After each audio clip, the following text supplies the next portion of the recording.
I'm Martin Kemp, and it's my privilege and pleasure to open our 38th Café Palestine and to welcome our speakers, Mazin Kumsier and Paul Hoggett, and everyone else who's joined today. A few reminders for today's meeting. Could you please keep your laptops muted?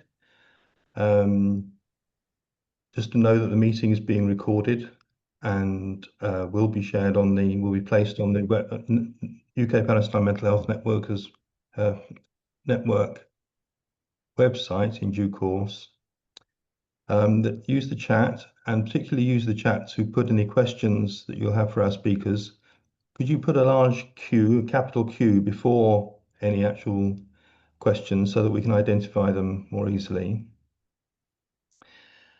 So a little background for anyone here for the first time. The UK-Palestine Mental Health Network was set up 11 years ago to challenge professional collusion with apartheid and ethnic cleansing, and to campaign within our professional field for an engagement with the struggle for the liberation of Palestine. There are now many networks around the world. Welcome to any members who are here today. We're all linked together through the Palestine Global Mental Health Network, which brings together Palestinians from all parts of their dismembered homeland and the diaspora. I shall put a link to the network's website in the chat, where you can access our aims and sign up to the mailing list. Café Palestine operated on a fortnightly basis throughout the pandemic. You heard from a wide range of Palestinian clinicians and colleagues sharing their research and experiences, holding us together and keeping us more closely engaged with the realities on the ground. Since then, the cafes have become a very occasional, even rare event, and always feels quite special when we have them. The warmth and mutual support that we've all experienced here has helped sustain us through what has been, frankly, a horrible decade. And today we come together at a particularly grim time for Palestine and for the world, as is reflected in our title, The Normalization of Genocide and Ecocide. I first encountered Mazin when he spoke in London many years ago, and he made one point that really stayed in my mind. He said that there were basically three possible outcomes to a settler colonial project such as the one underway in Palestine. One was the expulsion of the settlers, another was a genocide of the indigenous population, and a third was decolonization, kind of restructuring of the relationship between colonizer and colonized on the basis of justice and freedom for all. Even with this understanding in mind, and having witnessed the erasure and razing of the Palestinians taken forward by the vicious and violent nature of the occupation, the siege, and the repeated massacres in Gaza, we couldn't, at least I couldn't, conceive what a full-scale genocide would mean. The kind of thing we've witnessed over the last 2 years.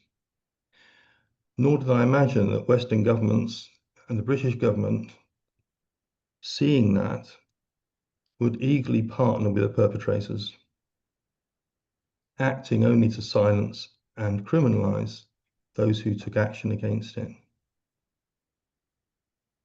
Meanwhile, linking these things, we know we live with questions about our survival as a species in the face of ecological catastrophes, accelerated through an inability to prioritize human survival above market freedoms and the protection of privilege.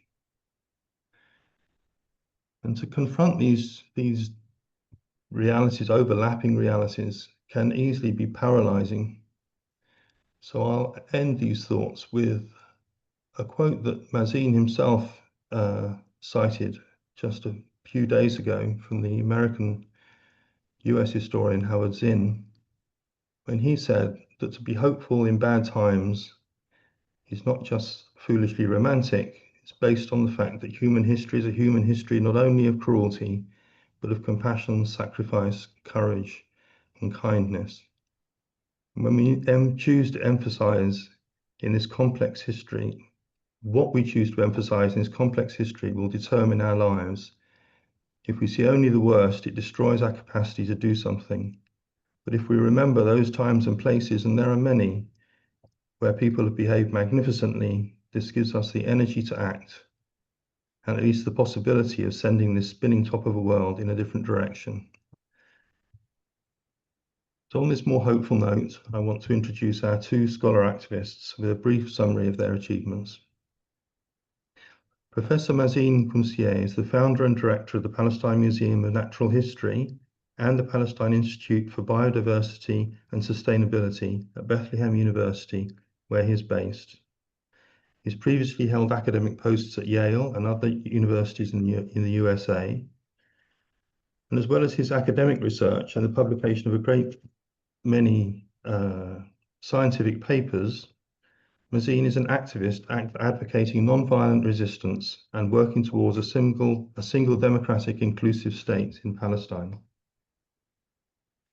Among his books, we might mention Sharing the Land of Canaan and the remarkable historical survey, Popular Resistance in Palestine. Paul Hoggett is Emeritus Professor of Social Policy at University of the West of England in Bristol. He's a psychoanalytic psychotherapist and a member of the group Psychoanalytic Voices for Palestine. In his writing, he's infused his social and ethical concerns with insights drawn from his understanding of individual and group psychology, and with an increasing emphasis on the climate emergency. He's the co-founder of the Climate Psychology Alliance in 2012. His latest book is entitled Paradise Lost, The Climate Crisis and the Human Condition. I'm suggesting that I'm going to ask Paul to begin their conversation. We expect them to speak for upwards of 3/4 of an hour or so, and then to have further 3/4 of an hour or so of shared conversation. Paul. Okay, thank you, Martin. It's a pleasure to be here and to engage in this conversation with Mazin. I want to start off really on the theme of ecocide, because that's my, if you like, the area that I'm most familiar with. And maybe just to give a quote about ecocide so that we're clear in our own minds about what we're talking about here. Genocide perhaps is more familiar than the word ecocide. So here's a definition. The unlawful or wanton acts committed with knowledge that there is a substantial likelihood of severe and either widespread or long-term damage to the environment being caused by those acts. Now, I'm involved in Extinction Rebellion in Bristol, one of the largest branches of Extinction Rebellion actually in Bristol. And it's very interesting that over the last year in particular, our weekly newsletter has become more and more populated with posts and actions around the issue of Gaza, almost as much as around the issue of climate change. And I think this reflects something more broadly within the climate and environmental movement in the UK and elsewhere, a coming together of these two different agendas around climate change on one hand and around the genocide in Gaza on the other. And I noticed, Mazin, in a recent talk you gave in Spain, you mentioned that Greta Thunberg should be put up for the Nobel Peace Prize. And so I'm interested really to know how you believe the struggle around climate change is so important, coming from where you are in Bethlehem in Palestine at the present moment in time. Well, first I want to thank you all for hosting this and for us to have this important conversation, which I think comes at a very critical time in human history, where we are facing unprecedented challenges, not just of sustainability, but literally of potentiality of a destruction of civilization as we know it. I was just in front of me is an old newspaper from 1973. I was looking at it. It's interesting. They have an article that in 1973, they reached a milestone of 100 wars that happened between 1945 and 1973. This is before the October War, that Israeli, Syrian, Egyptian war. So 100 wars by 1973. They talk about how profits of big corporations like McDonnell Douglas and General Electric and so forth, the ones that make weapons, have been skyrocketing since 1945. That actually, you would think that after the Second World War, things should quiet down and there would be even less need for military. But the military expanded, something like the US military, for example, expanded even to way beyond what they had to mobilize for the Second World War. This gives us pause to think, what's the impact of that military buildup to 1973 again? Of course, since 1973, I didn't count, but there's probably at least 400 other wars since 1973. So what's the impact of all this, all these wars on our climate and on our people?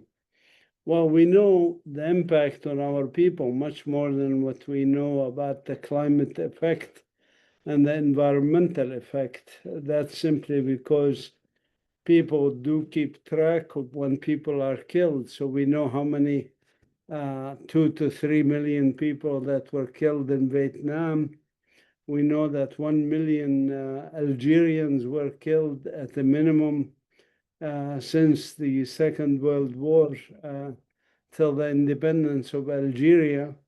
We know certain numbers of people, tens of millions of people killed around the world in these wars. As far as the environmental impact, there has not been any detailed studies on this, and we do need detailed studies. Part of the difficulty is that the military in essentially all countries is exempt from reporting its environmental damage. And when they build a military base, unlike when you build an industry in Europe, you don't have to do what's called an environmental impact assessment. When you expel greenhouse gases from jets and things like that, you don't have to report, how much CO2 you produced. The military is exempt from these things. But we know it's huge. And how do we know that? Because, for example, you can just knowing how many sorties the Israelis flew to bomb Gaza, this is known. And you can look at what each F-15 or F-35 airplane jets produce per travel per kilometer traveled. And so the Guardian newspaper, for example, calculated that Israel, in the first 60 days of the war on Gaza, just from jet fuel alone, produced more greenhouse gases than the Central African Republic produced in a whole year from all its sources, like kitchens and automobiles and industries and so on. And we're talking just the first 60 days or 2 months. Now we are month 25. We just passed month 25. We're in month 26 of this war on the people of Gaza. So Israel produced, this is my own rough calculations, is in those 2 years plus 25 months, they produced more greenhouse gases than, say, Spain or France produced from all other sources in the same period of time. So you can see how these things are connected. And when you look at the US, which now spends $1 trillion on the military, and they have hungry people in the US, and its infrastructure is collapsing, and its environmental situation is fairly catastrophic, you can really see what is the trends and what is driving those trends. What is driving all those trends, of course, remains a human age-old thing that drove all wars, which is money and profit. There are people who, benefit, who profit from these things. There are companies that get rich and richer with every war. And every war is about natural resources. Sudan is about oil and about gold. Sudan is like the third largest gold reserve in the world. The Western Sahara, which is colonized by Morocco, that's because of phosphate, which is used as fertilizer for farms, industrial farming. So that's why Western Sahara people are suffering and have undergone their own genocide and ethnic cleansing, and most of them are now living in refugee camps in the middle of the desert in Algeria. And if you look at other countries, you see the same patterns, same trends: colonization, oppression for the sake of profit, works to produce more profit for people that are benefiting. This goes back for not decades, but hundreds and thousands of years. If you recall the history of the East India Company, for example, and how those owners of shares in the East India Company profited from starting things like the Opium War, which was to subdue China so that they can export more opium to the Chinese public.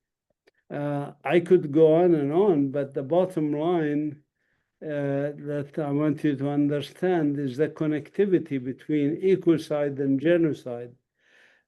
You engage in genocide, but you're also engaging in an ecocide. And of course, you're engaging in other, scholasticide, medicide, veriticide, the destruction of truth. That's why Israel, for example, in the past 2 years, killed 254 journalists. That's more journalists killed in 2 years than all the journalists killed in the wars of the 120 years before that, including First World War, Second World War, Korean and Vietnam wars, all these wars. So that's veriticide. There's also a culturicide, if you want. The destruction of culture is part and parcel of this process. All of these things, genocide, ecocide, scholasticide, destruction of universities, destruction of mosques and churches and cultural sites, etc., and hospitals and so forth, are logical, if you want to use that terminology. As a scientist, I like to look at things in terms of analysis. They're logical in the context of colonization. It's fairly well understood in the context of colonization. Like when the Europeans colonized North America and colonized Australia, what did they do to the environment there? How many Virgin forests are left in North America. In the US, for example, it's like 3% or something. In Australia, how many invasive species were brought that decimated the local fauna and flora? This is typical of people colonizing other countries for benefit, for profit, for enriching rich people already. And when we have people like Elon Musk, who is now the richest man on earth, with nearly $500 billion in assets, enough to cure world hunger. And now they made a package for him to become the first human trillionaire, not billionaire, but trillionaire. That means owning 1,000 billion US dollars. You can see where we are. And it is not a pretty picture for the 99.99% of the Earth's population who have to pay the price, whether it's in Gaza. Martin, I noticed in the Palestine Institute for Biodiversity and Sustainability, the institute that you direct, you say somewhere that our vision is the opposite of the colonizers. And in particular, I think you're making an important point there about trying to sustain and develop a vision which is in support of biodiversity rather than kind of the monoculture, which has been so much a part of the colonizing project. I wonder if you could say a bit more about that in the context of the specific experience of Palestine and Israel. Right, thank you for that question. Yes, indeed. What I described to you just a couple of minutes ago was what we call in the medical field, my background is medical genetics, we call it diagnosis. Based on the symptoms, you make the diagnosis. The diagnosis here is greed and endless war, addiction to war, etc. But patients don't want just to be given a diagnosis. The planet needs what? It needs a therapy and it needs a prognosis. So what is our therapy? Well, let me actually say a few words about prognosis before I speak about therapy. Prognosis actually, if we continue down the line that the governments want us to continue, and you can see the government's intentions to continue this in conferences like COP, Conference of Parties to the climate change that's happening in Brazil as we speak. The previous one was in United Arab Emirates. Imagine a climate change conference whose chair is the previous minister of oil in the United Arab Emirates. This is how hypocritic the governments are. But there's the struggle between the governments and the people. The governments are serving the moneyed interests, the corporations, and the people want to live in decent life with healthy environment, and they want sustainability, true sustainability, not this sometimes fake things like they say sustainable development. Development is, they keep emphasizing development and ecosystem services and things like that. Well, it's capitalist terminologies and ideas of increasing the economy. Well, there are tribes in the Amazon that don't need development. They are happy living where they are and how they are, and they don't need ecosystem services or anything like that. So this is my introduction. The idea of where are we going? We have those two roads. We either now and very urgently shift course and destroy the oligarchies and the corporate control of the lives of planet Earth, or we as a civilization end. Those are the two choices. It's not a matter of, there's no third choice. So how do we do that? Well, that's the therapy part. How do we actually arrive at a sustainable planet? Sustainable for us as human beings, and sustainable for all the other living animals and plants that are with us, and the trees and the mountains and the rivers and all of these things that make this living, pulsing, beautiful planet Earth. How do we do that? Well, what you said, the opposite of the vision of colonization, that's what I emphasize. Whatever the colonizers want, whatever the corporations want, we want the opposite of that. They want more money while they take the gold of Sudan. We want what? We want the people of Sudan to actually have a decent life and to have their environment not ruined by all these chemicals that are used to extract gold to enrich already rich United Arab Emirates that is funding this war on the people of Sudan as causing the genocide of Sudan.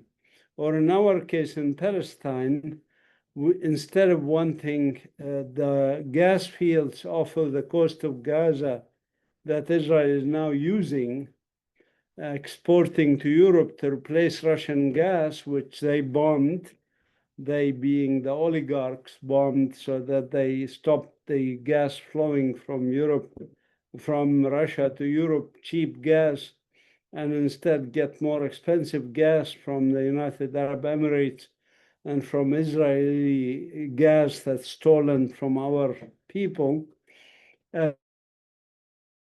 We want that to stop, and we want nature and sustainable life. I'm talking about we as a people around the earth, not just us, the Institute here, or us Palestinians. So we are just a small part of this. We have an institute, the Palestine Institute for Biodiversity and Sustainability, as the term implies, is interested in human and natural communities. And that's obviously opposite of what the corporations and the rich people want. Rich even Palestinians, by the way, who are profiting from this, not just Israeli billionaires. But okay, now to do that, to arrive at that sustainable human natural communities, we also have to conserve what? Conserve biological diversity and conserve human diversity. Colonialists don't like either. They don't want biological diversity. They don't want human diversity. They want to take Australia, which had so many tribes or so many languages, like over 300 languages spoken in that land, in that continent, and they wanted to make it a British colony, basically, with one language, one culture, and one monotonous, people. And so they destroyed the Aborigine people of Australia, or same in North America. So they're against human diversity. They are for monolithic societies. And they're also against biological diversity, against the biodiversity of plants and animals that are in our planet. I noticed, Mazin, in something you wrote recently, you referred to the Palestinians as an indigenous people.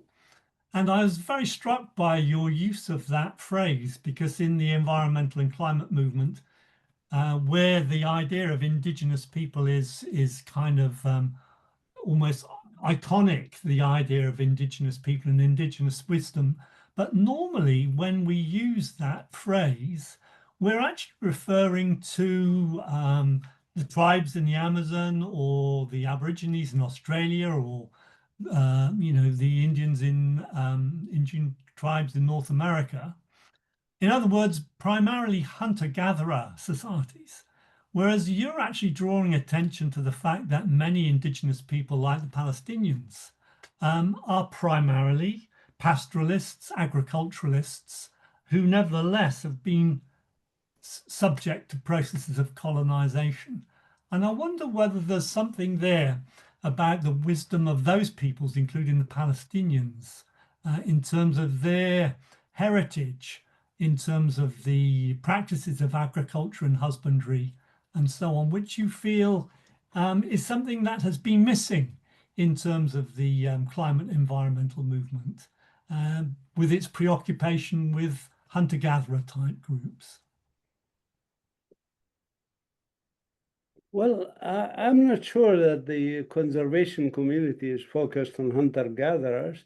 I mean, the tribes in North America that the Europeans killed and destroyed, most of them were not hunter-gatherers. Most of the Native American tribes were pastoralists and agricultural people. They cultivated things like corn and other products, and yes, they fished and did other things, but they also were mostly agricultural people. Even when I went to Australia last year, I learned that many of the Aborigine people had been also farmers. They have cultivated fields. So the definition of indigenous people around the world, what is that definition? Let me be very clear. Humans all originated in East Africa, and they spread to the rest of the world from East Africa, by the way, through Palestine. So the first country that had humans, Homo sapiens, outside of Africa was Palestine. So, and then after many generations, they dispersed to Europe and Asia, and from Asia across the Bering Strait to the Americas about 60,000 years ago, into Asia, from Asia to Australia, and to North and South America. And the further south in South America you go, the more recent colonization of humans happened.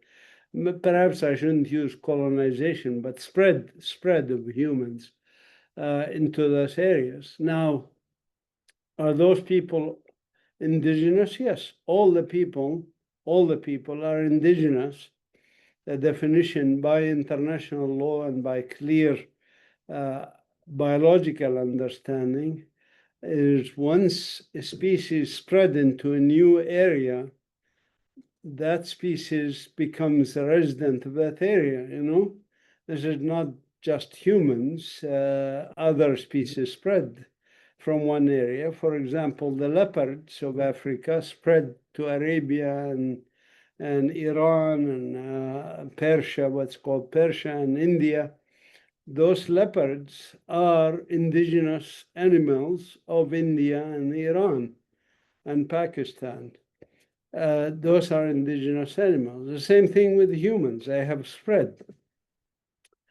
Colonization is a different feature. Colonization specifically, if you look at the definition, again, now is common stand. There's whole departments at universities that talk about colonial and post-colonial studies and all of this stuff. It's very clear. Colonization is after the area has been inhabited for hundreds, thousands of years by people. Those are the indigenous people. You get a group of people, let's say, mostly from Europe. That's another story. I don't know why most colonization come out of Europe. We have to study that to understand. I'm sure there are books written about this, but most colonization in the world came from Europe. Those Europeans who went to, for example, Algeria and encountered people in Algeria, those are the people. The Algerian people are the indigenous people of Algeria. Whether they lived off the land by hunting, gathering, whether they were pastoralists or whether they were farmers, they're the indigenous people, we call them First Nations. Why we call them First Nations? They are the first humans in that country. The colonizers come from another country, and there's already the country they target already has its own people who have usually evolved in adaptation with the nature that's surrounding them. So, for example, 150,000 years ago, Homo sapiens came to Palestine from Africa. Those are my ancestors. And then they interbred with some Neanderthals who were already here, by the way. And so that indigenous population there evolved from hunter-gatherers to agricultural communities. That's the Fertile Crescent, where 12,000 years ago, the first humans developed agriculture, and first anywhere in the world. There were independent development of agriculture many thousands of years later in places like China and North America and South America, etc. But the indigenous people are subjected to colonization when a foreign population comes to the area to replace those indigenous people and create a new political structure that basically didn't exist in that area. And these people who come mostly from Europe, as I said, with very, very few exceptions, want to create another Europe in those countries. So they actually reshape the habitat and reshape the people and introduce their language and insist on Christianizing the natives. That's if they allow them to continue living, or want them to change in a certain direction if they allow them to stay. But most of the time, they don't care about the indigenous people. They destroy them.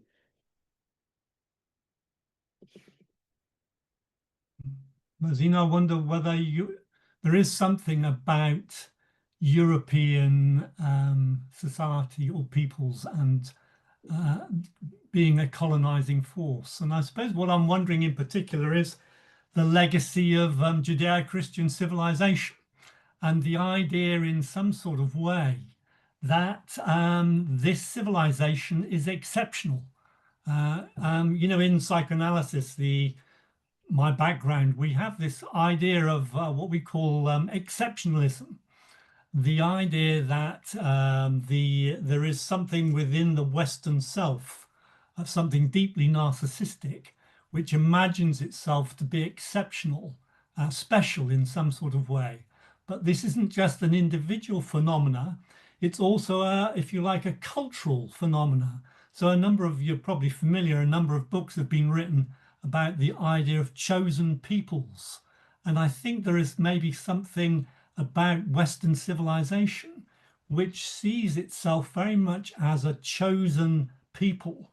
And that chosenness has justified its racism in the context of colonization. And I wonder what your thoughts might be about that idea of chosenness and exceptionalism, perhaps particularly in relationship to what's happening in Israel at the present moment in time and the nature of Zionism.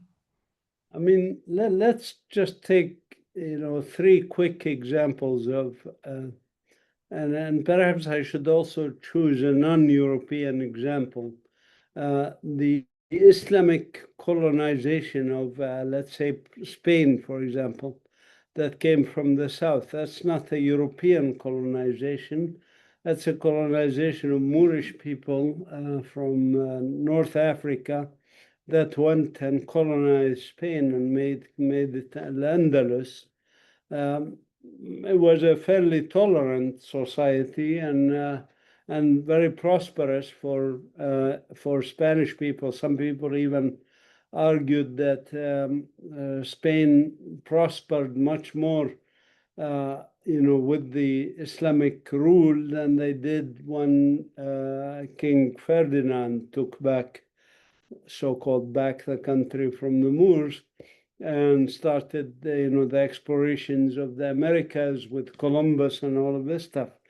But I want to step back even before that to the time of the Romans. The Romans, of course, came from Rome. And the Romans colonized many countries and sent people around the Mediterranean, and at one point was the largest empire that existed. Now, why did they start the idea of empire, whether it's an Islamic empire, a Spanish empire, a British empire, or Roman empire? What's this about the empire building? Well, it goes back to what I said right in the first question you asked me. What drives it is greed. Greed. Very simple. These rulers who, the emperor or the king or whoever, hey, let's send Columbus to explore a new road to India so that we can exploit those countries and we can profit from the money, from the resources of those countries. This is what drives empire building. And it has been with us for many, many hundreds of years since the idea of empire evolved out of the ideas of kingdom, which itself evolved out of the ideas of city-states, political organization. So political human structures are driven mostly by changes in the political concepts of people and how they view themselves and how the ruler, primarily the ruling elite, view their role. Their role, for example, when the Holy Roman Empire became the Holy Roman Empire, they stopped feeding us Christians to the lions. They used to torture us for our beliefs. Then they stopped doing that and they adopted Christianity for political purposes. And then what did they do? They persecuted other religions, Jews and gypsies and atheists and pagans, etc. And they started to persecute other religious people. But what is the driving force behind that? The driving force was, I came, I saw, I conquered, as they used to say, Vini, Vici, Vidi. That's the mentality. Churchill once said, I don't believe just because a dog is in a manger and has been there for a long time that the dog owns the manger. The dog is not superior to a human being who comes into the manger. This is when he justified colonialism. He's saying basically the people who have been there, the indigenous people, don't have a right simply by being there. They don't have a right. And so we have a superior right. That's what you arrived at, which is the idea of chosenness. Be it by chosen, of course, you can use gods, you can use whatever you want to use to justify the notion of giving you the right to destroy other people's lives and take over their resources. This is a classic human, I hate to say this, but it is part of human psychology that's derived from our evolution from the higher apes. And you see in chimpanzee tribes that fight over territory and go beat the crap out of another tribe of chimpanzees and even eat their children, and cannibalism. That is what we have, and it's part of our makeup as a human species that we have those negative trends in us. Can I bring you back, Mazin, to the experience of ecocide, specifically in relation to Palestine? And I just wanted to say, to cite you something you wrote recently. You say, in Palestine, environmental degradation is not incidental.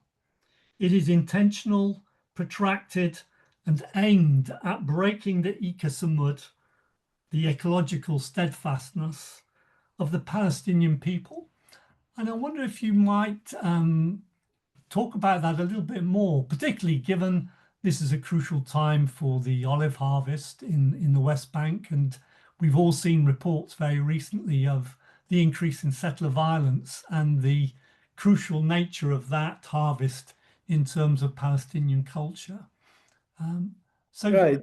Yeah. The domestication of olive trees actually happened here in the Eastern Mediterranean region some 5,500 years ago, according to genetic analysis of wild olive trees and domestic trees that exist here and their divergence. And then domestic olive trees were spread around the Mediterranean, probably by Phoenician ships and merchants traveling around the Mediterranean. Phoenicians are a tribe or a group of Canaanites lived along the coasts of Lebanon and Palestine and Syria. But the olive tree, since it was domesticated 5,500 years ago, that's a long time to be using this tree, of course, for food, pickled olives, olive oil, also the oil for lights in the night.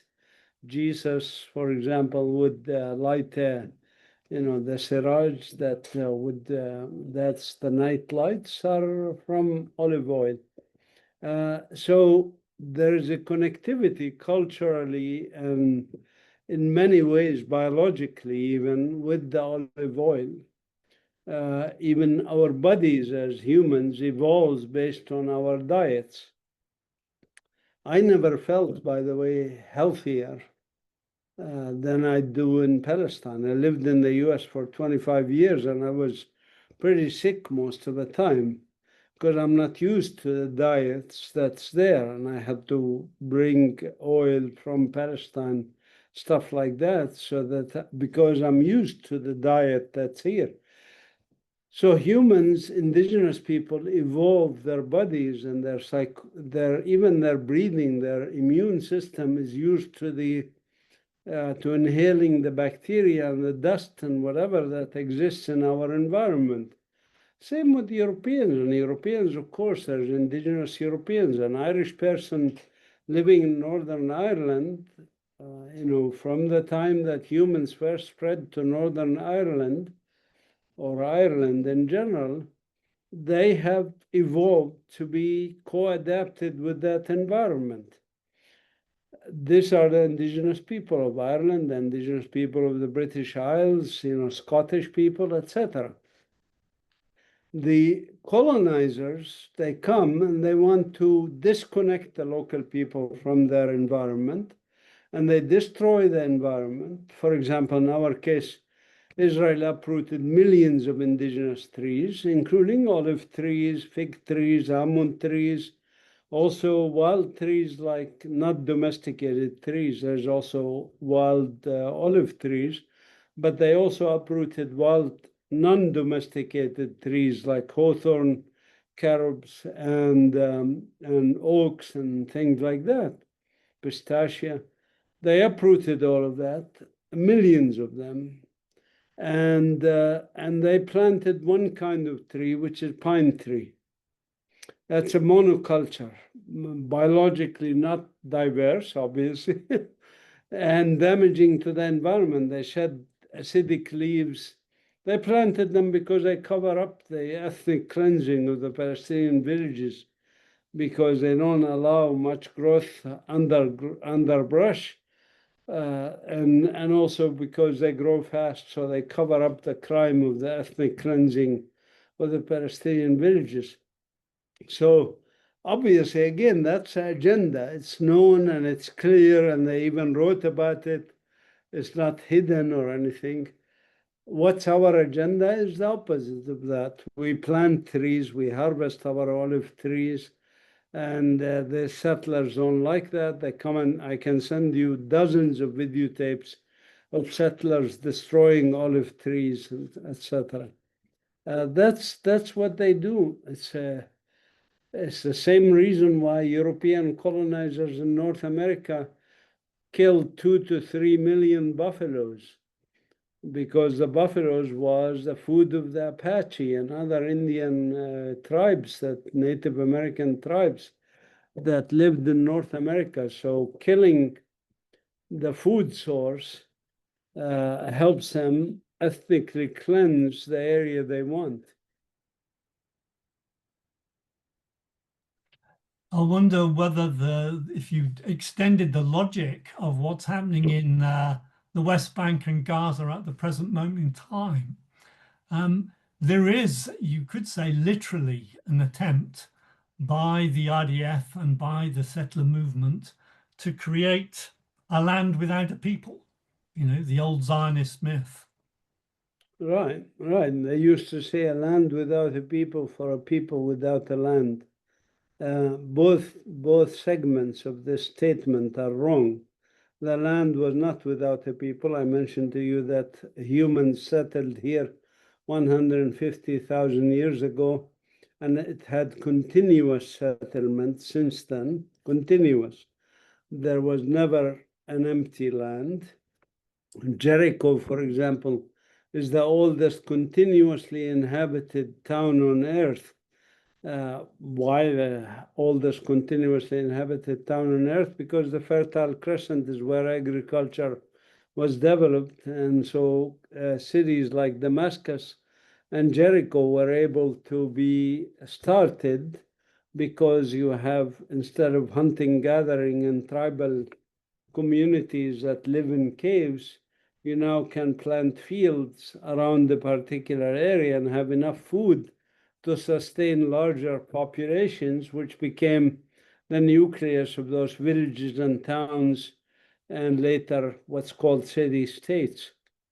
So yes, indeed, it is a process of settling our land by indigenous people and evolving with the land.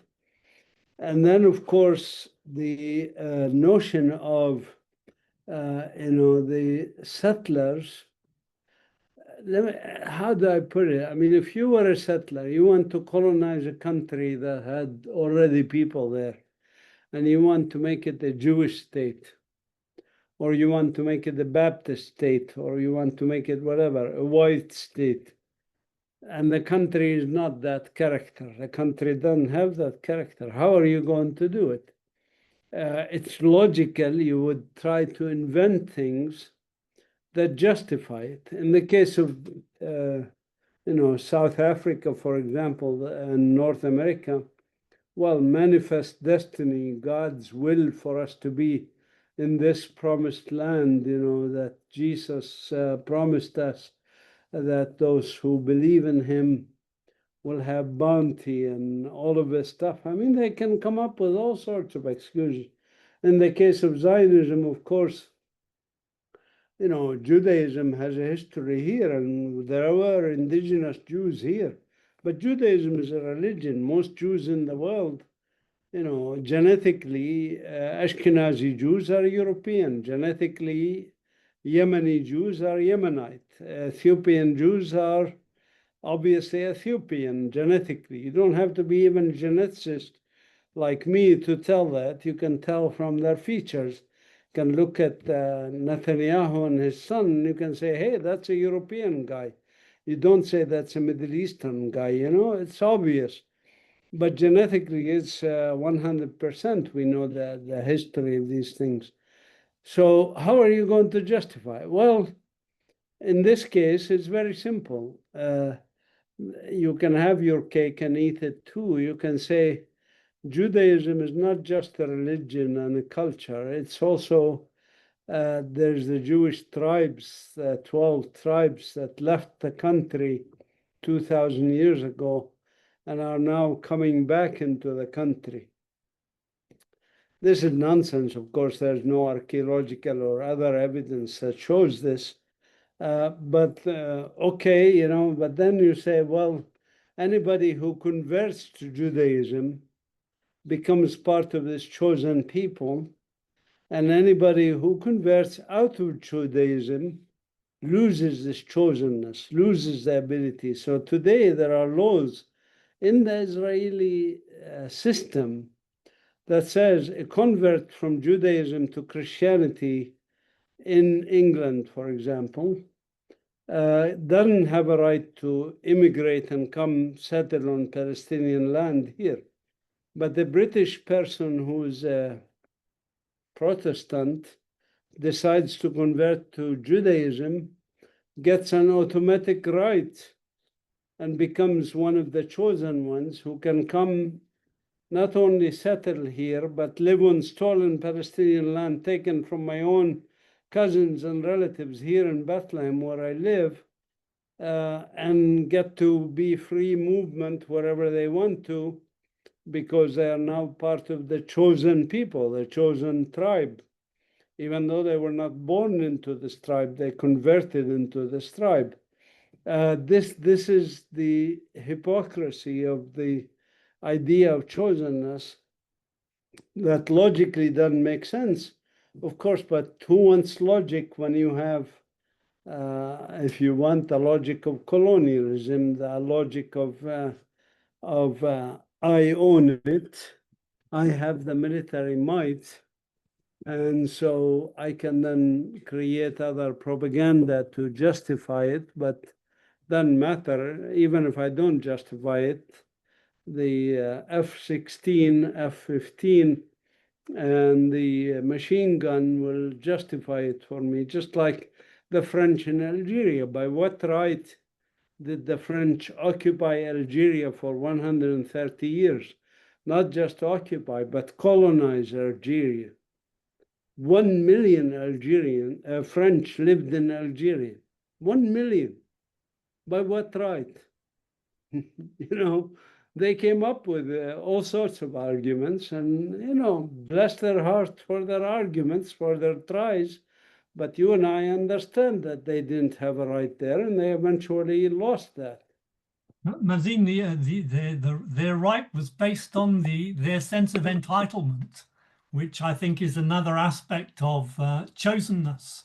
And I was just wondering if we might just broaden that out a little bit to thinking about, as you're probably aware, the rise of authoritarian right-wing governments in Europe and in North America at the present moment in time.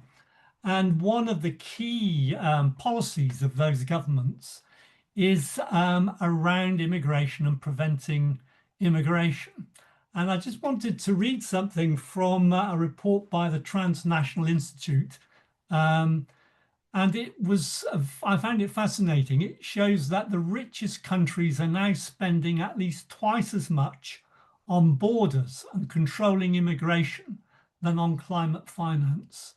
And in the case of the United States, it's 11 times as much. And the politics of deterrence has consequently turned the Mediterranean in particular into what some people call Europe's graveyard, where I think the latest figure I've seen is that 23,499 people are known to have died since 2014 trying to cross the Mediterranean into Europe.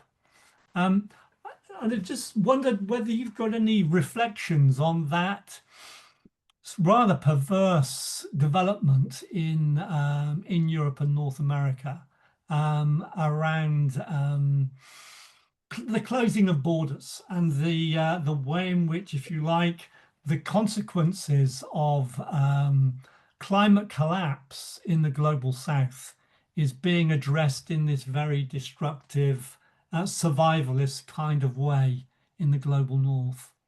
Yeah.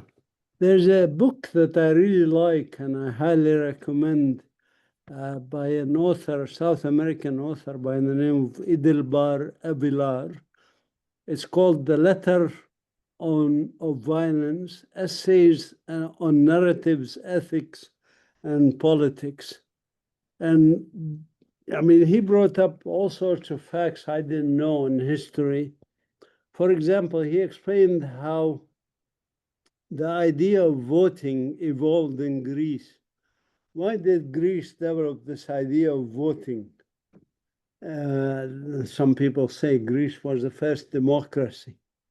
Well, it turns out, according to his historical analysis of what happened in Greece, is that the reason they evolved this idea of voting was that their slaves were Greek people from other islands. They enslaved other Greeks, And unlike enslavement of blacks, you could immediately tell who's white and who's black. Enslavement of white people by other white people, how are you going to distinguish between them? You distinguish between them by the power of voting. The one has a right to vote, the other one doesn't. And in fact, has a right only to obey those who have a right to vote. It was a form of formalizing discrimination based on control of these people. And then he argues evolutionarily in terms of the political evolution of systems. When Europe came up with the idea of nation states, which is a new European invention after the collapse of empires in the 19th century, the Austro-Hungarian Empire, for example, collapsed and became nations of Germany, Austria, Hungary, Poland, etc. Those countries, of course, had to become more uniform, and they had to control their borders. When you were an empire, you didn't care where the border of Poland ended and where the border of Hungary or Austria began. You care that the people just pay their taxes to the emperor and obey the emperor and don't say bad things about the emperor. But once you created nation states, you had to control borders and you had to make your country homogeneous. So Poland for the so-called Polish people, Germany for the only German-speaking people, etc. So that, according to his analysis, led to the dramatic increase in discrimination that evolved in Europe in the 19th century. That's why also the Zionists like to point out that that anti-Semitism in Europe was very high in the 19th century. Yes, it was very high in the 19th century because of this, because you had this idea that you wanted your nation state, so to speak, to become more uniform.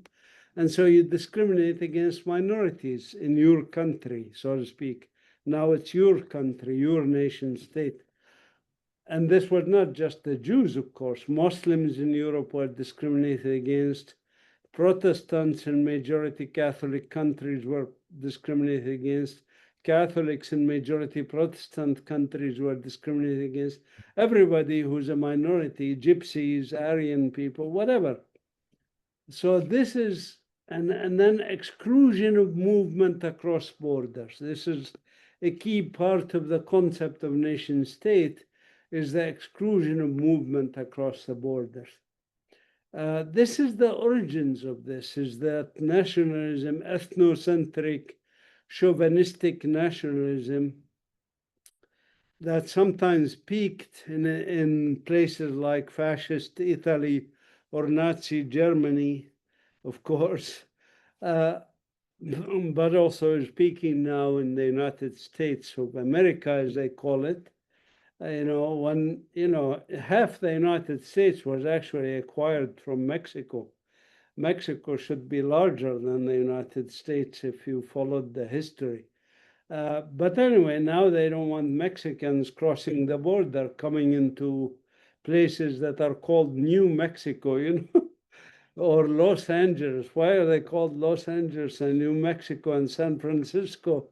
Because these are Spanish areas of colonies of Mexico in the past, So this is the notion of exclusionism and uniformity that colonizers like. Mm. And they use it to advance their system, which privileges the few at the expense of the many. Hence, these things are connected. And the rise of the right wing, the only other thing I would say about the rise of the right wing, including in countries like Hungary now and Poland and Germany, even and France, with Le Pen and others, the ideas are partly also as a distraction for the public. You don't want your public, even if they are French people, to realize that they are being screwed, that the corporations are making money. So well, how do you distract them? You say, hey, look, there's Muslims coming from North Africa. That's a danger, not that I'm screwing you and taking your pensions. Can I come in there? Can you hear me? Thank you very much for all this. I'm interested in bringing more people into the conversation. And so if anyone would like to ask a question, perhaps raise a hand now that we're here. It'd be good if people came on with their cameras and so on as well. But to start, can I just reshift it back in a way to Paul and ask how, because what we've been hearing from Mazin overlaps with the concerns of the climate movement that you're part of, and how that movement has viewed what's happening in Palestine, how much it's taken notice of what's happening in Palestine. I wonder if you could say something more about your own perspective on these Very issues. briefly, our struggles are all connected. That's why a person like Greta Thunberg went on the boats to Gaza and considers that as a joint struggle. That's the same struggle as her struggle and Extinction Rebellion struggle against climate change, because our enemies are one and the same people. Shell Corporation that's profiting from the gas fields off the coast of Gaza and from the genocide of the people of Gaza is the same company that's destroying our planet, etc. Same for the companies that are profiting in Sudan or Western Sahara or Myanmar or Indonesia, the genocides in Indonesia, all of these things. So they're Absolutely. connected.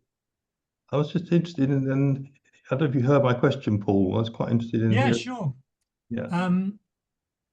Well, I suppose there are a number of levels at which these things interconnect, but I suppose at the most fundamental and global level, all the indications are at the present moment in time that we are heading towards a 2.7 degree increase in global temperatures by the end of this century, and that's a conservative estimate. Yeah. And 2.7 degree increase in global temperatures would have an incredible impact globally, including the possibility of, for example, the overturning of the North Atlantic current, which provides the kind of benign climate that Europe enjoys at the present moment in time. And the estimates are that we could be talking about billions, literally billions, in terms of mortality if that scenario comes to fruition. And that is a conservative estimate, 2.7 degrees. Others estimate over 3 degrees. And so I think, in that sense, we're talking about not just genocide, but increasingly the phrase I use nowadays is exterminism, a phrase that was first used by the historian E.P. Thompson a long time ago to describe, in the context, then he used it in the context of nuclear destruction, what he called the extermination of multitudes. And if we're not careful, that's where we're heading. And so at the most global level, I think that's why the relationship between genocide and ecocide is so important. Because if we let genocide unfold as we are doing at the present moment in Darfur, we've already let it unfold in Gaza. Just 25, 30 years ago, we sat passively in Europe as another genocide unfolded in Bosnia. Over 200,000 people died, according to United Nations estimates in Bosnia. If we are complicit in our passivity and denial in allowing these things to happen, then of course, will we not also be complicit in our denial of this future exterminism? that the end of the Holocene and the arrival of the Anthropocene is a marker of. So I think, you know, it's that crucial issue that is very much, I think, in the background of many within the climate movement who are now very much involved in the politics around Gaza, as well as around their more immediate concerns around environmental action in their own particular countries. Yeah, I mean, I agree with you 100%. We are in a precarious situation. I would say this is part of the reason why the Gaza Strip is coming at a time when we cannot afford any more genocides. When King Leopold committed a genocide in the Congo for the sake of the cocoa and the Belgian chocolates, you know, it was a localized genocide with little ramifications beyond the area. Sorry to say that, but that's what is the reality. Now, we are at a stage in human history where we cannot afford this because we are in a we're at the tipping point between, as you point out, potential extinction of at least human civilization, perhaps, you know, leaving very few humans in some remote islands, etc., because of the nuclear exchange that will happen. That's enough to destroy Earth 15 times over.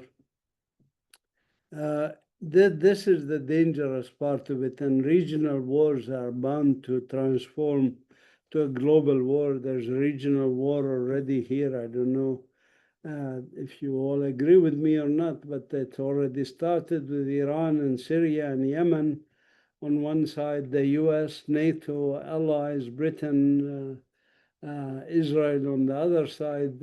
China and Russia are now on the side of Iran and those countries with the BRICS countries. It's already very precarious potential conflagration that will be much more than what, for example, the genocide in Rwanda was a localized genocide. So I think that's why this area is very important. That's why the genocide in Palestine has global ramifications. And also, the other reason I think is that, unlike the previous genocides, it's not one party that's committing the genocide like the Nazis or the French in whatever, or the Belgians in Belgian government in Congo, or the US government with the Native Americans, or the British in Australia. It's not one party that's committing it. It's a coalition of governments that are under pressure from strong Zionist lobby around the world that is willing to allow for a global war, thinking that they could win a global war. Global war is not winnable, you know, at this era. The only winners in a global war will be cockroaches because they are resistant to radiation and they'll be living off of our dead bodies, I guess. But that's, you know, they really need to realize that this is change. Mm. Paul, you've got your hand up again.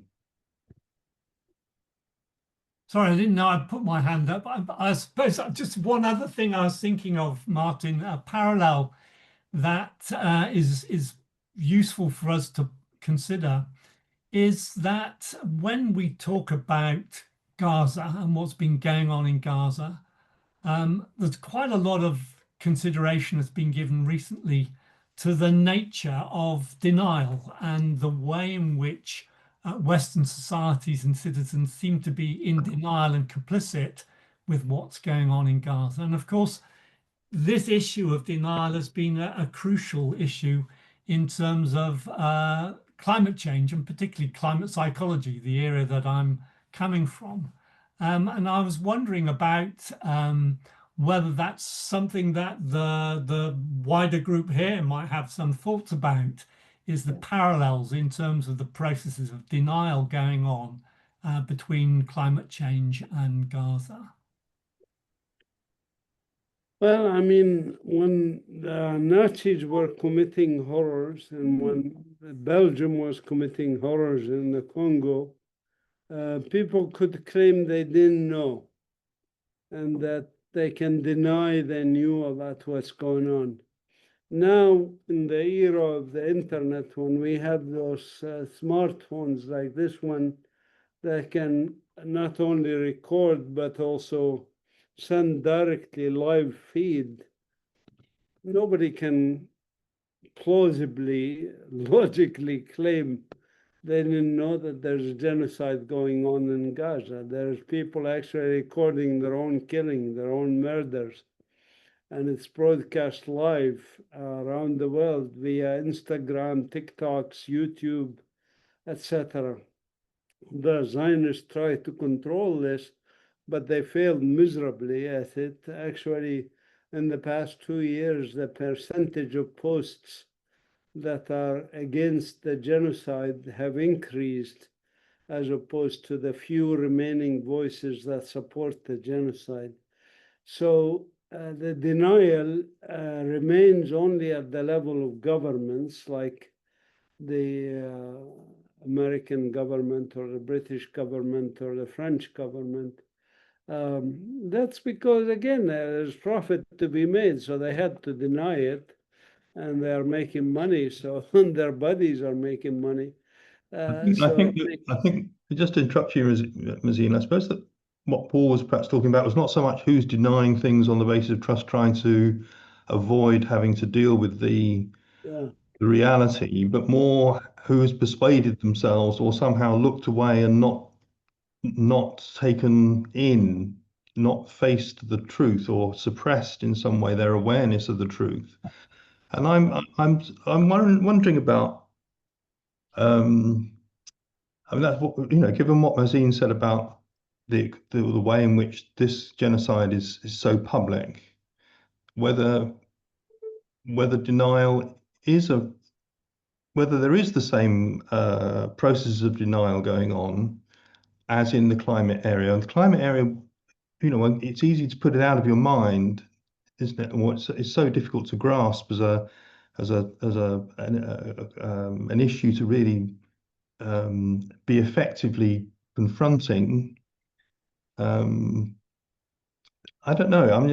I'm rambling a bit here, but Paul, where do you see the denial in relation to the genocide? Well, I think Mazin's quite right. I mean, we are now in a world with social media and TikTok and mobile phones and so on, where it's in your face all the time, whether it's Gaza or climate change. Well, not exactly. I mean, I'm sure there are areas in North America where the media is so partial and selective in terms of people's use that I think probably some people are completely ignorant about what's going on in Gaza and in climate change as well. But for the vast majority of citizens, for example, in a country like the UK or France, we can't avoid seeing what is happening. Yeah. But I think where denial comes in is in a very specific form of denial, which we would call disavowal within the kind of psychoanalytic world. What we can do is split our seeing from our knowing, our understanding from our feeling, so that we're left, in a sense, undisturbed by what we see, because we've kind of split off the emotional feeling aspect of our knowing. And I think that form of soft denial is very, very powerful. So we can turn our phone on and see what's happening in Gaza and then go off and have a coffee and a bagel. I mean, that's how it works. And impotence must be a real kind of like promoting that response, wasn't it? A sense, and I suppose that's where the solidarity movement comes in a way, doesn't it? Of providing masses of people in relation to the genocide with some kind of sense of collective power. I mean, I was thinking earlier when Mazin was saying that, we're at a crossroads, and either we stay on the same, if we stay on the same road, we're finished, and if we don't, if we want to survive, we have to sort of change direction. But the sense of hope around, or how do we cultivate some confidence and belief that will make it worthwhile not disavowing these things? How do we actually, I mean, the phrase is, we must love one another or die, or it's socialism or barbarism, or, there are these ways, aren't there, of seeing that something has to fundamentally change if we're to recapture some sort of sense of ourselves as a constructive species with a way of living with one another in some kind of morally acceptable sort of relation. But how does it happen? That's I do want to add something on this regard. I mean, one of the most powerful tools of empire or of governments in general is to use the tool of projecting to the public that the public is fairly helpless, that you as an individual, who are you to think about changing a system? You cannot do it. So you might as well just live your life and don't bother, go on with your life, so to speak. They want to project that helplessness to people. Now, any rational human being can see that people have power if they choose to exercise it, if they choose to change it.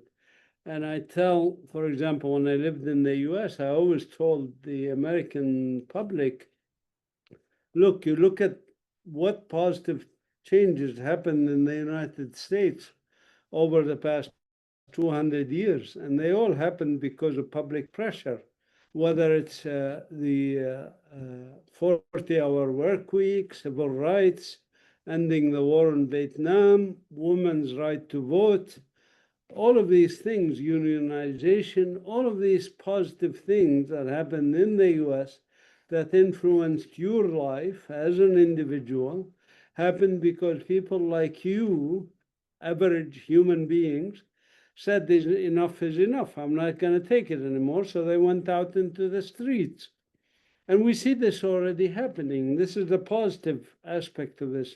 There's a global uprising. I don't know if you all know that there's a global uprising.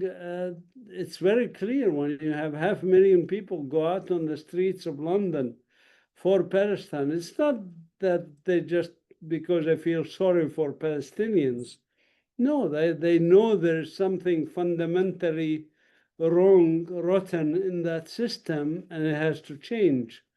So they mobilize, and this is where the idea of joint struggle comes in. So I think that's our only hope is enough people getting convinced that they actually have the power to change things. That's why I like that you read the Howard Zinn statement right at the beginning, which I like, and I send it out once in a while. By the way, I put my email in the chat room. Those of you who are not in my email list, please send me an email so that I can add you to my email list. It's a weekly email list where I talk about these things and also give you ideas for actions.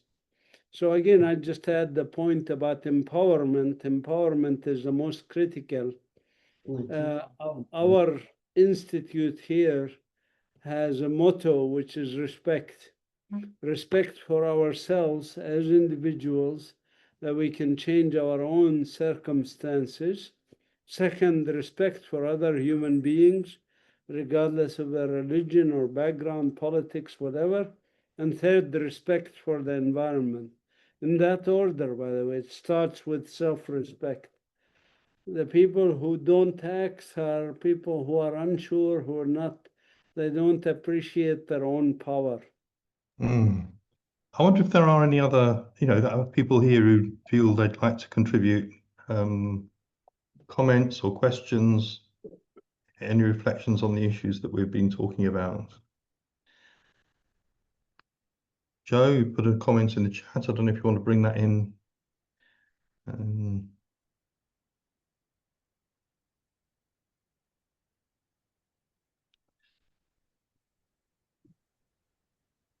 Hi, can you hear me? Yes, you can hear you, yeah. Hi. Go ahead. Yeah, I was just commenting on the fact that I think within the UK, specifically, the Terrorism Act is a huge deterrent. And it's been used to criminalise who's talking against, and I think it's been used to silence a lot of people. So we see, as we have seen, people, grey-haired people like me, talking with placards against genocide and being put into arrested for speaking against something that actually, as Mazin said, is a mobilising a joint struggle, saying this is wrong. And the UK is, in a way, trying to silence that, which is a very worrying thing to see the UK doing. They've done it before in Northern Ireland, and it's not new. But I think the Terrorism Act itself is a tool by the government to literally choose who is a criminal, or views the criminal, should I say. They're not criminals, but viewed as a criminal, and those who are not. So it's sort of trying to stop this joint struggle and empowering people. I don't think it's working because people do actually look and go, this is ridiculous, but it's still causing a lot of problems. And I think there's a lot of legal experts, I'm not one of them, who'd love to see the Terrorism Act repealed and not used as a tool to silence people who are seen as viewed as criminals. Have you yourself been arrested? I wasn't sure if... I wouldn't say I was detained many years ago, before the Good Friday Agreement, having an Irish passport, going through customs in an airport, shall we say, for looking like somebody. And my mother and I were both detained for a while and questioned about who we were, what our religious beliefs were, because we looked like somebody who was on a list. And I do just think it was a bit of a liberty to stop us just traveling back from a holiday because we looked at someone who was viewed as a terrorist suspect.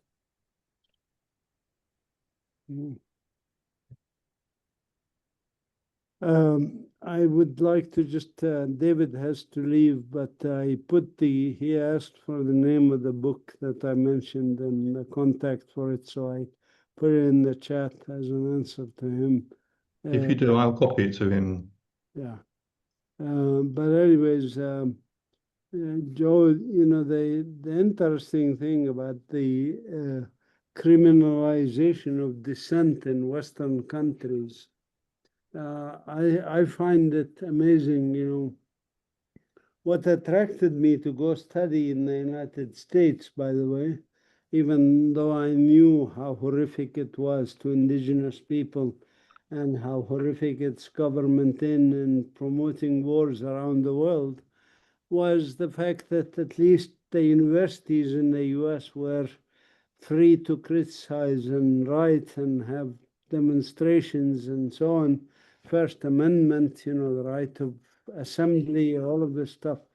This is all being decimated in Western countries. And so what was attractive to us foreigners going to places like the United States or England for education is now there's a criminalization of even simple free speech.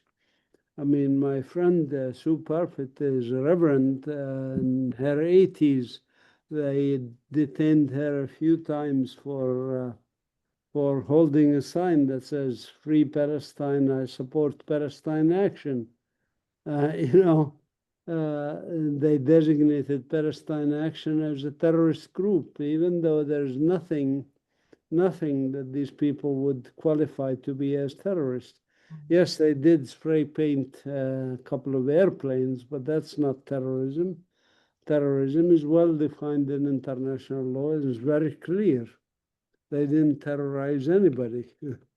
So I think there's a danger for the Western countries to lose really the only element that really made for good science and good knowledge and good exchange and information and to develop technologies. Now China is picking up speed on that front, and the Western countries are falling behind, and their university rankings, for example, are dropping compared to universities in other parts of the world.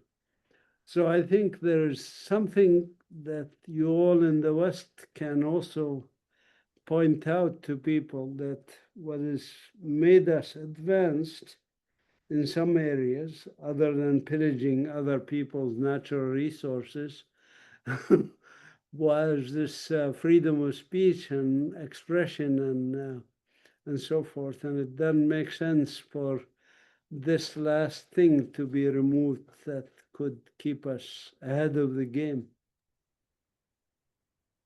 I noticed, Martin, there's several people present today who have been arrested in support of Palestine Action, who are here today in this gathering. Well, very pleased to welcome them and honour your action.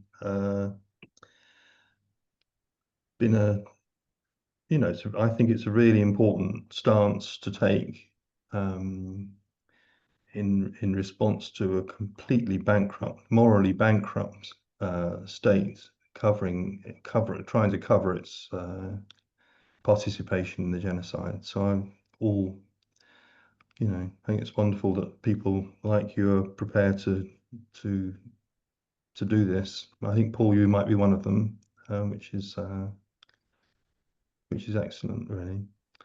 I wonder if we're coming to the end of our time. I'm going to put in the chat the link to the somebody's asked about the can the recording be available for other groups, and I've put in the chat the index, the Cafe Palestine recordings, which there will be 38, and it's a public resource. Anyone can make use of that. Graham, do you want to come on screen?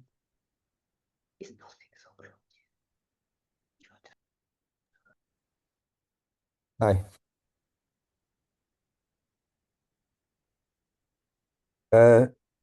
So, sorry, did you want to talk about the Cafe Palestine or the comment? Yes. Hi, you're muted, I think. Sorry, I wondered if you wanted to share your post in the chat verbally. Yeah, just people can see it there, but we shouldn't lose sight of the fact that Mamdani has been elected in New York, which I just couldn't believe when I saw that.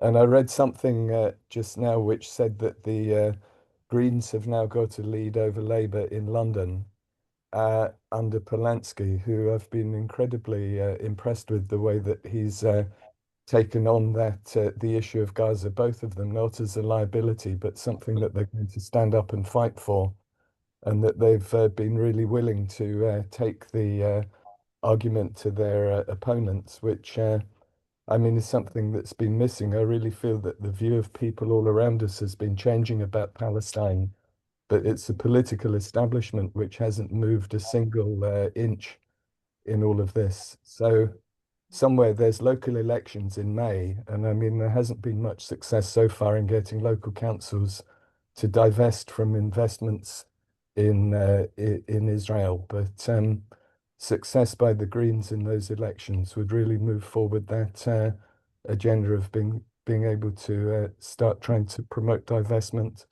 through the local councils. So maybe there's some in I mean, things can look hopeful, but hopeless. But if you're looking for a way forward, then maybe there's something there. That's useful reminder, definitely. Gwyn, I see you've come on the camera. I wonder if you were going to wanted to speak.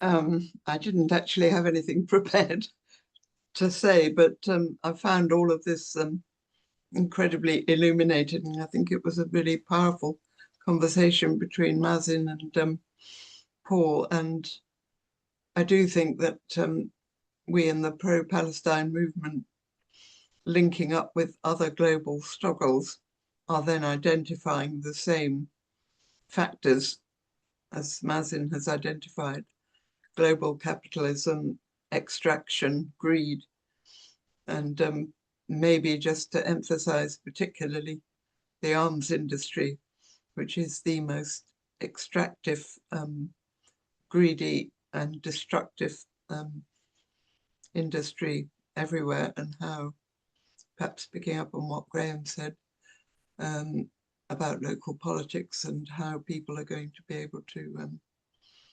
refuse to have their pension funds diverted to arms industries. And basically, that's all I want to say. Thank you, Gwyn. I had an interesting post in the chat from somebody who's called the BCPC administrator. I see. I apologize for that. It's actually I haven't been able to rename for some reason because of the format. I don't understand why.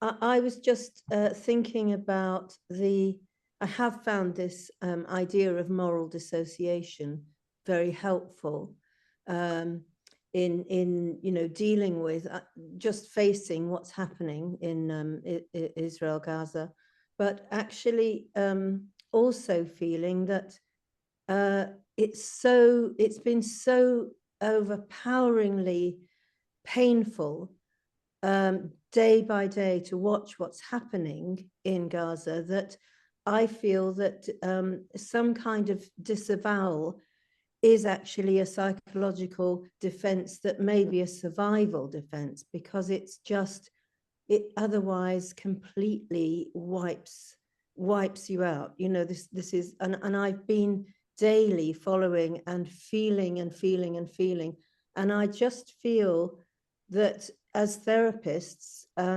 we know that people need to help them to develop resilience. They need to be processing some of this. You can't just take it all in from social media and from reports all the time and not be trying to at least compost some of it, to try in order to come back into it, in order to go back on a demo to London, in order to go, even just to our vigil every week. It just feels like it's overwhelming sometimes. So I just wanted to say that about, disavowal is perhaps sometimes useful.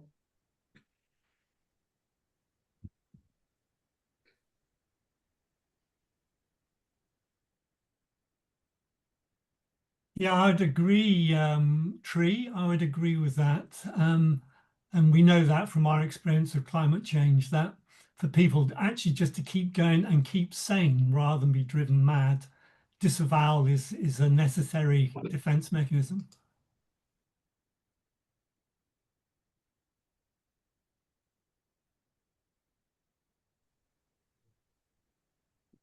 I mean, for me, as somebody who's been active in, activism is the best remedy for despair, as once somebody said, that if you act, you at least get going and you do something, and no matter how small it is, it's still, for me, helpful. I mean, if I wasn't doing the activism I'm doing, and I'm, by the way, now a full-time volunteer, my wife and I and son actually are all full-time volunteers, 7 days a week, 15 hours a day. If we were not active, if I was not active, I would be in a mental institution. It's really helpful, and you get to meet so many great people like I'm meeting you now. to me, this is a good way to live. You know, it's a very healthy way to live. Is different than being an indifferent, apathetic person.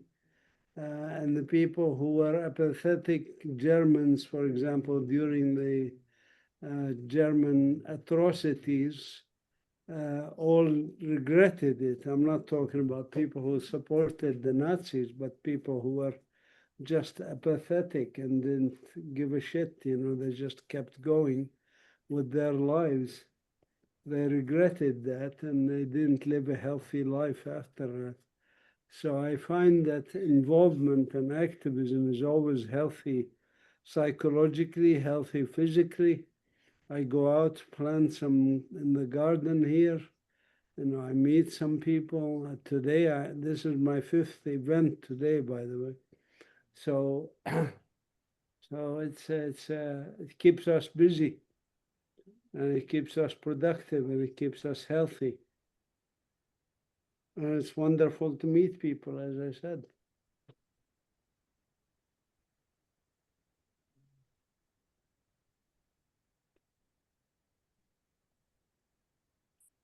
Go ahead, Brooke is raising her hand.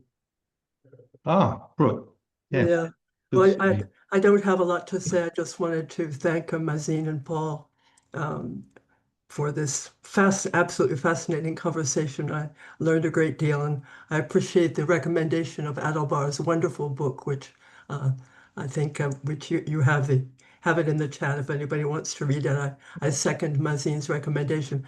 Just one little note of hope, a popular reaction in France this weekend. We had a scandalous cancellation due to government pressure of a 2-day colloquium.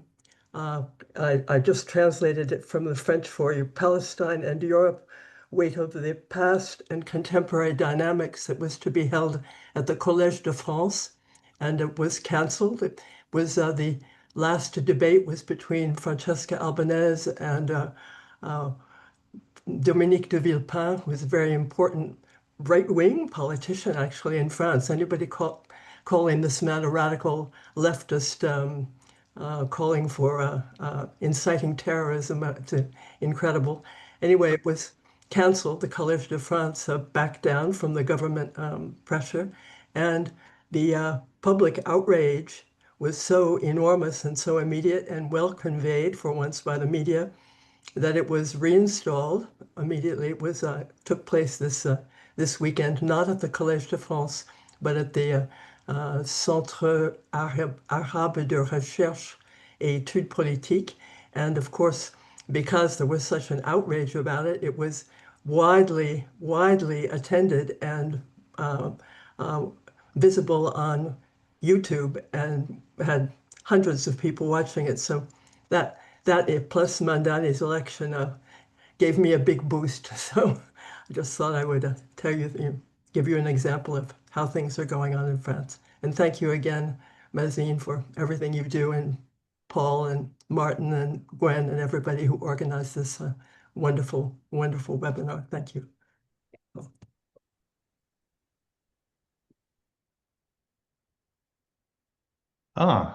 The BCPC administrator. You got your hand up again. I was actually applauding, sorry. Applauding. I misread the signs. Yeah. Thank It's you very true, much. by the way, it's not the administrator. Someone has asked for the book to be the details of the book to be given again. Are they in the chat, or are we? Yeah, it's in the chat. I didn't. Yeah. It's a letter on violence by Adalbar. Perhaps someone could. It's easy to get things lost in the chat. Perhaps someone could copy it and put it back again. Sure, I'll do it. I'm very grateful for our speakers and to everybody who's come today. We'll all be keeping in touch through, as I say, Mazin has a tremendous mailing that comes out regularly, full of information and links and ideas, including ideas for action and so on. I hope that people will join the network mailing list for future cafes and other events in the UK, specifically relating to the mental health world. But I think it's time for us to say goodbye now. Thank you very, very much for coming. I hope to see you again. Thank you very much, Martin, and Paul, and everybody for coming and for doing this. Again, email me at info@palestinenature.com.org if you want to be on our email list. I put that also in the chat room. But you can always find me, just Google my name. And they can come and visit you, Mazin, which is an absolutely you would be extraordinary welcome. experience. And anybody can volunteer and come here. We provide room and board for volunteers. Have lots of very nice work to do, like in the garden or on database or in building the new museum of natural history and the botanic garden. We need a lot of work, and it's a lot of fun. And we welcome volunteers of all ages and backgrounds. You don't have to know a specific thing. So look us up at palestinenature.org.